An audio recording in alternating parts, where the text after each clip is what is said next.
In the shadow-drenched streets of Seoul, where neon lights hide deadly secrets, a Nigerian waitress crosses paths with the city's most feared mafia boss. One question changes everything. Who did this to you? When Hyun notices the bruises on Dorcas's skin, he unleashes a war he never planned to fight. But violence has consequences, and protection comes with a price written in blood. Can a man built by brutality learn mercy from the woman who sees beyond his monster? Can she survive loving someone the world wants dead? This is a story of scars that heal and wounds that destroy, of two souls fighting for freedom in a city that devours the weak. If you're ready for a tale that will grip your heart and refuse to let go, stay with us until the very end. And don't forget to hit that subscribe button. You won't want to miss what happens next. The glass shattered against the wall behind the bar, and every head in Mina's diner turned toward the sound. Dorcas didn't flinch. She'd learned not to. In the 6 months she'd worked the night shift, she'd seen worse than drunk salarymen throwing tantrums. She grabbed the broom with steady hands, her dark skin glistening under the fluorescent lights, and moved toward the mess. "Leave it," came a voice that cut through the smoke and chatter like a blade through silk. Hyun sat in his usual corner booth, the one with the clear view of both exits. His black suit was immaculate despite the late hour, his rings catching light as he lifted his glass of whiskey. The diner fell into that particular kind of silence that only came when predators entered the room. Even the drunk businessman who'd thrown the glass suddenly found interest in his shoes. Dorcas swept anyway. Men like Hyun, men who commanded fear with their presence alone, didn't get to tell her what to do. Not anymore.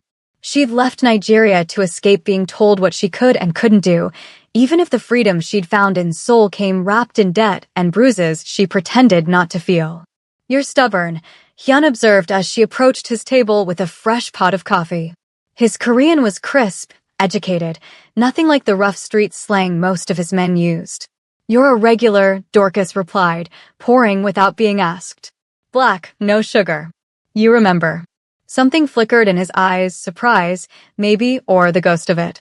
Men like him probably weren't used to being remembered for anything other than fear. "It's my job."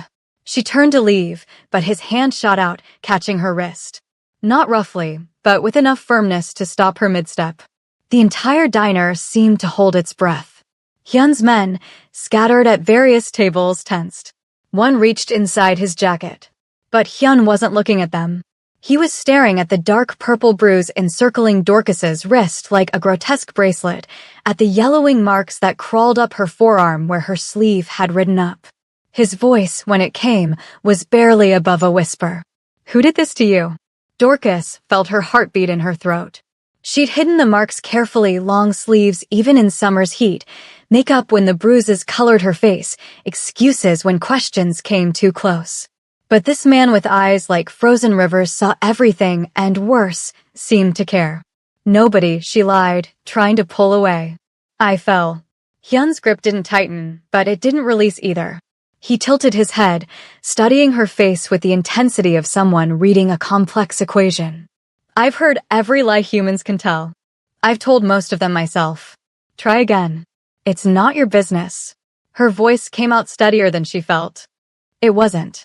His thumb brushed over the bruise, so gently she almost gasped at the contrast between his reputation and his touch. "But I'm making it mine." "Who?"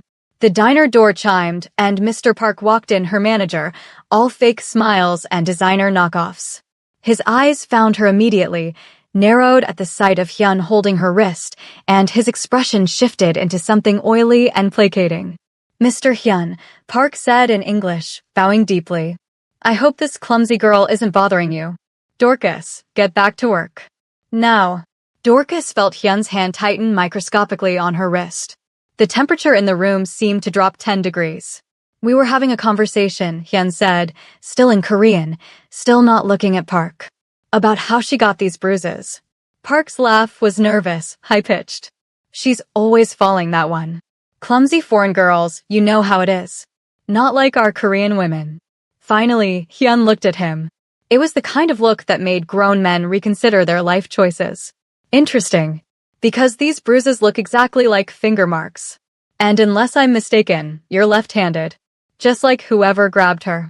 The silence that followed could have suffocated the city. Park's smile cracked.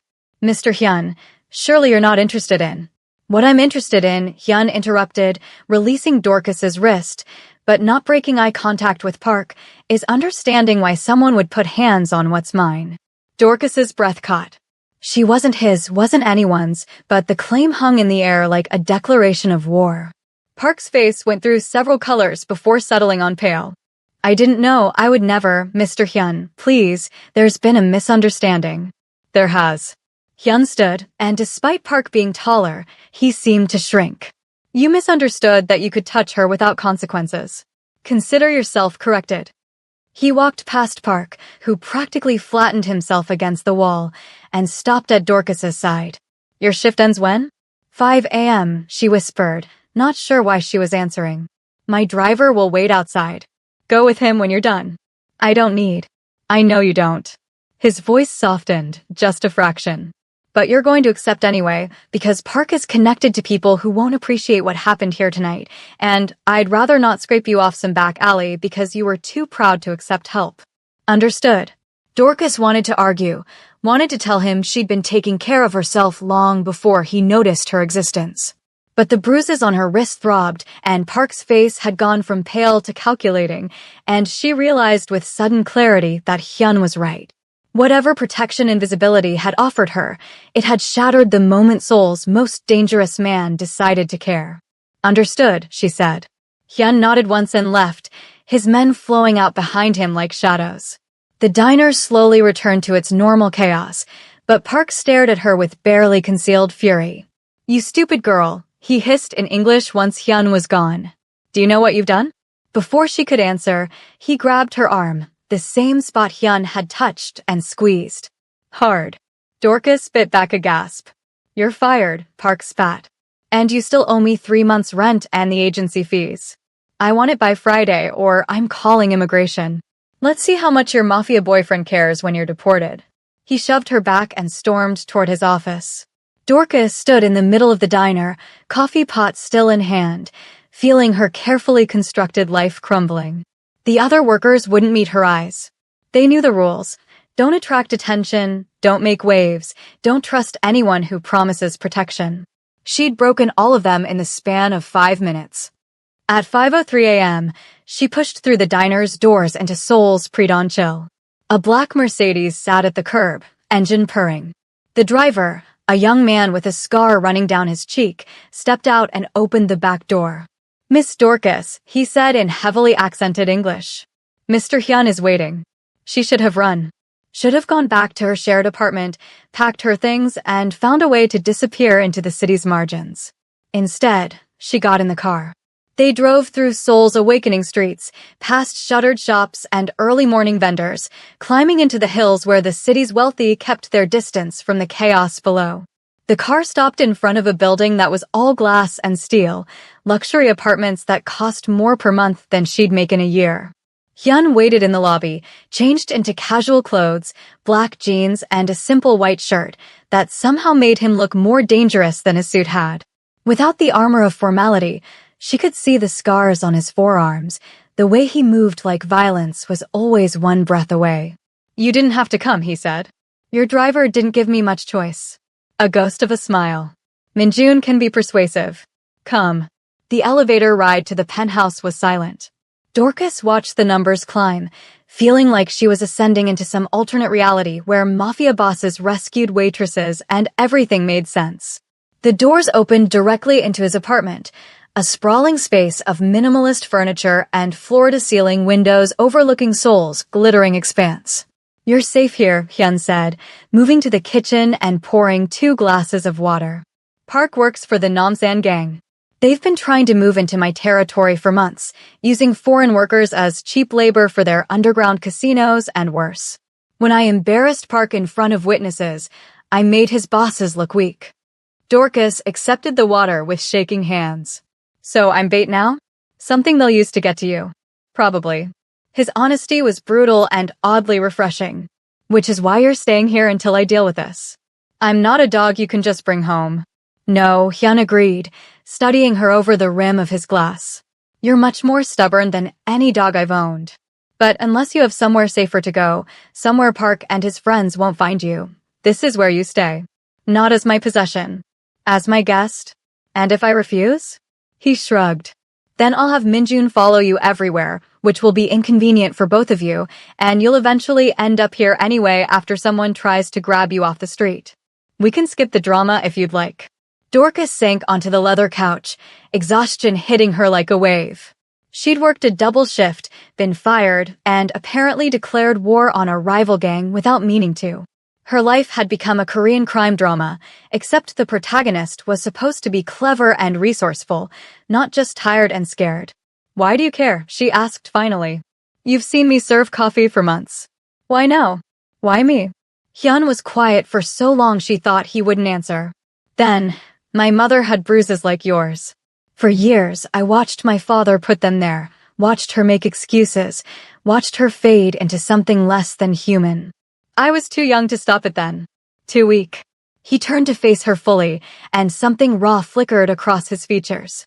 I'm not weak anymore. And I'm tired of watching women get hurt by men who think power means they can take whatever they want. The admission hung between them, vulnerable and unexpected.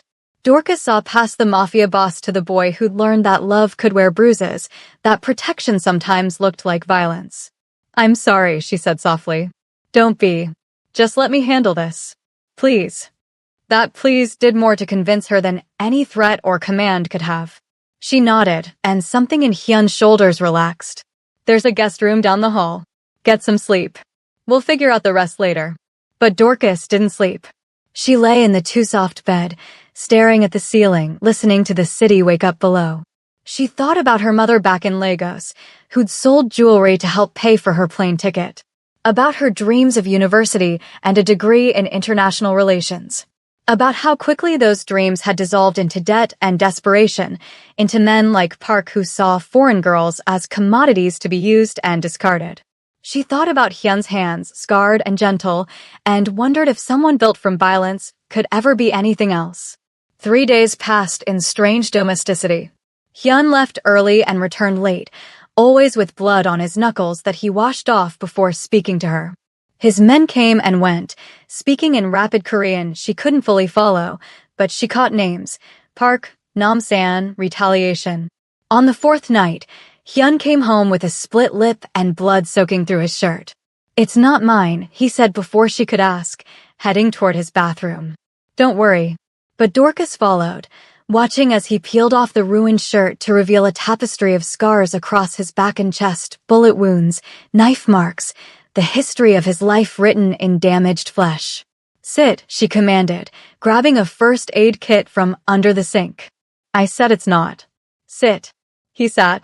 She cleaned the cuts on his face, the scrapes on his knuckles, working with the careful precision she'd learned helping at her church's medical outreach programs back home. Hyun watched her the entire time, his gaze heavy and searching. You should hate me, he said quietly. I killed 3 men tonight because they were asking questions about you. I didn't hesitate. Didn't feel guilt. Just pulled the trigger and moved on. Dorcas's hands stilled. Should that impress me? That you can kill without feeling? No. He caught her wrist, gently, always gently with her. But it should scare you. I'm not a good man, Dorcas.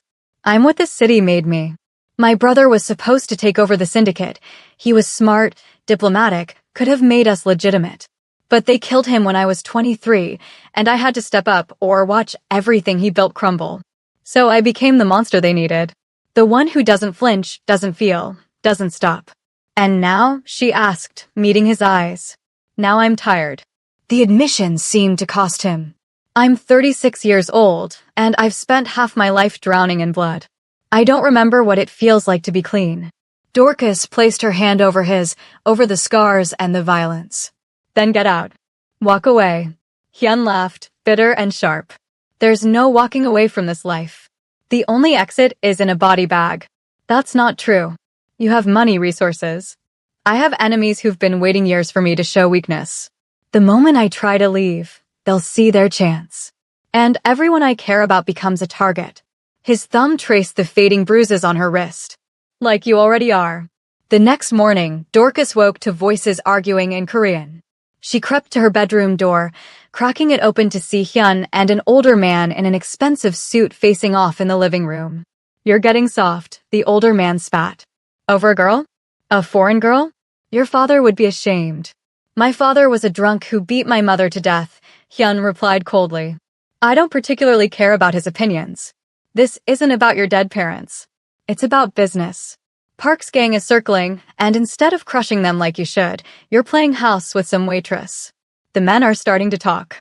Let them talk." "Hyun." The older man's voice dropped. "I've been your advisor since your brother died. I've watched you build this empire with my own hands. But if you're going to throw it all away for pussy, I need to know now so I can make other arrangements." The slap echoed through the apartment. Hyun's hand connected with the older man's face with enough force to spin his head.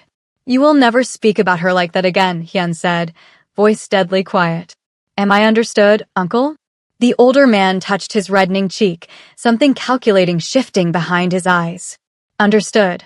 After he left, Hyun stood at the window, shoulders tense. Dorcas emerged from her room. "How much did you hear?" he asked without turning. "Enough to know I'm causing problems." "You're not causing anything. This was always going to happen. Park's gang, my uncle's ambitions, the cracks in my organization, it was all there before you. You just gave it a face." Dorcas moved to stand beside him, looking out at Seoul's sprawl. "Your uncle is right, though. You're risking everything for someone you barely know." "Maybe." Hyun glanced at her. "Or maybe I'm finally fighting for something that matters instead of just fighting." That afternoon, while Hyun was in meetings, Dorcas explored the penthouse. In his study, she found photographs, Hyun with an older boy who had the same sharp features, both of them smiling in a way that seemed impossible now.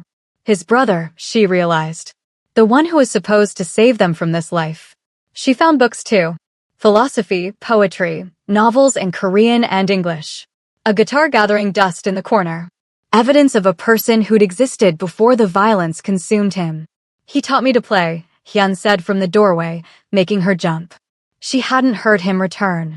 "My brother said music would keep me human even if the business didn't." "Do you still play?" "Not in 10 years.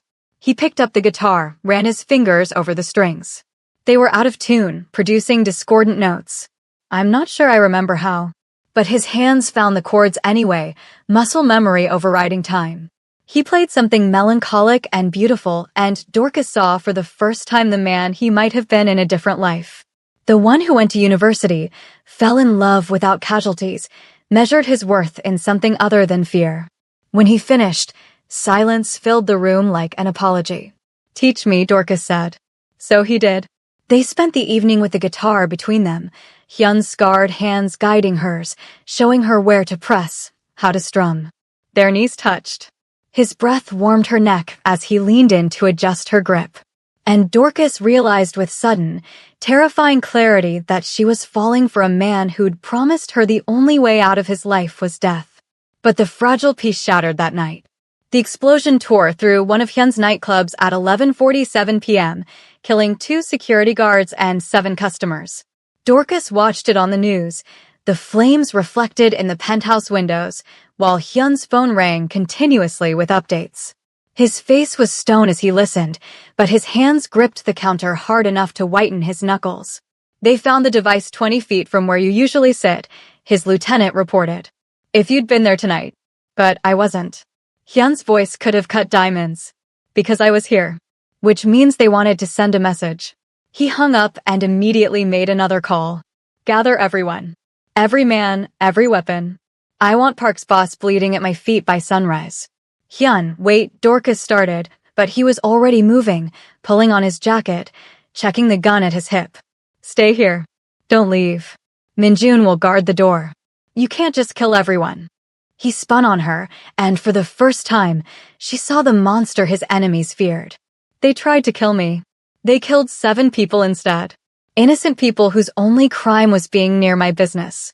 So yes, I can kill everyone, and I will. This is who I am, Dorcas. This is what I do. And what happens after? You kill Park's boss, his gang retaliates, you retaliate back, and it never ends. You told me yourself, the only way out is death. Is that really what you want?" "It doesn't matter what I want." But his voice cracked on the words. This is the world I live in. I can't change the rules just because I met someone who makes me wish I could. He left before she could respond, and Dorcas was alone with Minjun standing guard and the television showing footage of body bags being carried from the burning club. She thought about the guitar in Hyun's study, about his brother who believed music could save him, about her mother's prayers and her own dreams of a life that mattered, about how sometimes the people who needed saving most were the ones who'd forgotten they could be saved. At 3 a.m., Hyun returned. His clothes were blood-soaked, his knuckles raw, his eyes empty. He walked past her without speaking, stripped off his clothes in the hallway, and stepped into the shower. Dorcas heard the water running for 30 minutes, then 40, then an hour.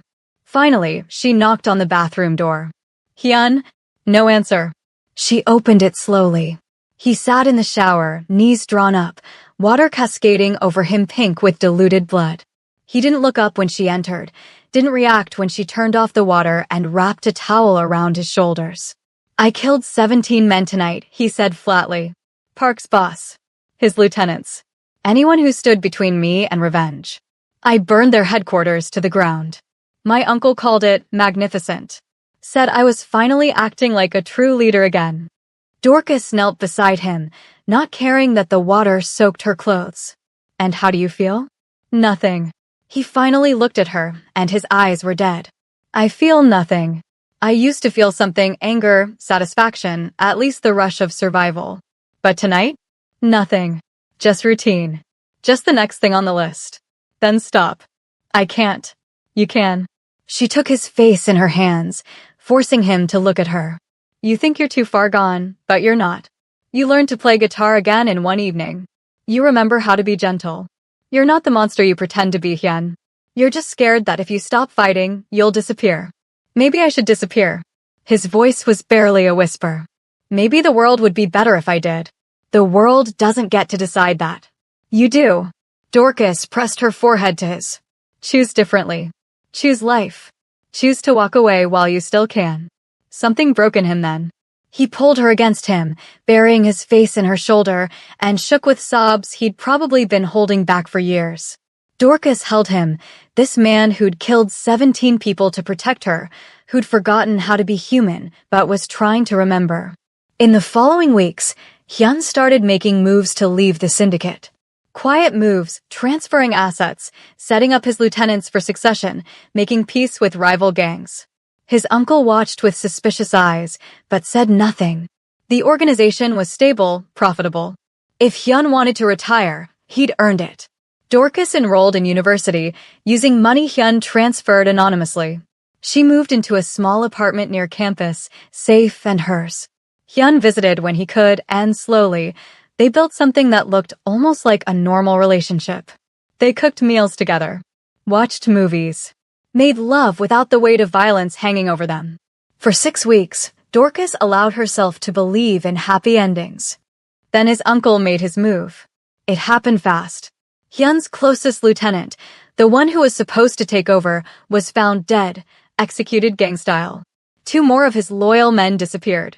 And a message was delivered to the penthouse. Weakness will not be tolerated. It's my uncle, Hyun said, pacing his apartment like a caged animal. He thinks I'm leaving the organization vulnerable. He's consolidating power before I can officially step down. So stop him. I can't. The moment I move against him, it becomes civil war. Half the syndicate is loyal to him. We'll tear ourselves apart fighting, and the other gangs will move in to pick up the pieces. Then leave anyway. Tonight. We'll disappear. He has your name, Dorcas. Hyun's voice was gentle and terrible. He knows where you go to school, where you work, what route you take home. If I run, he'll hurt you to draw me back. And he'll take his time doing it. The trap was perfect. Stay and fight a war he couldn't win, or run and condemn her to death. Dorcas saw the calculation happening behind his eyes, the same cold logic that had kept him alive in this world for so long. And she saw the exact moment he made his decision. No, she said firmly. Whatever you're thinking, no. It's the only way to keep you safe. By getting yourself killed? That's not safety, Hyun. That's just ending differently. He pulled her close, pressed his lips to her forehead. You taught me mercy. Taught me that I'm not the monster I thought I was. But I'm still what this city made me, and some sins can't be washed away. At least let me use what I am to protect what I love. Don't talk like this is goodbye. It's not goodbye. He smiled, sad and certain. It's thank you. For seeing past the blood to who I used to be. For believing I could be saved when I'd stopped believing it myself. That night, while Dorcas slept in his bed, Hyun left. The news came 2 days later. A massive gang war had erupted in Seoul's underground. Hyun had stormed his uncle's compound with 20 loyal men, fighting through dozens of guards to reach the inner sanctum. The battle raged for hours, spilling into the streets, drawing police, SWAT teams, and military intervention. When the smoke cleared, 43 men were dead, including Hyun. The official story was that he died in the crossfire, brought down by his own uncle's bullet before his lieutenant finished the old man. A clean end to a dirty war. The syndicate fractured, smaller gangs absorbed the pieces, and the entire organization Hyun's brother had built disappeared into history. Dorcas didn't believe it. She went to the compound, bribed her way past police tape, and searched the rubble. She found Hyun's ring, the one he always wore, tucked inside a hollow brick near the back entrance. The one he'd told her about during late-night conversations, the one that had belonged to his brother. A note was wrapped around it in his handwriting. Now you're free. Don't let anyone ever hurt you again. Live enough for both of us. She cried then, standing in the ruins of his last stand, understanding finally what he'd done. He'd made it look like a war between factions, deflecting attention from her. He died so violently and so publicly that no one would bother chasing ghosts.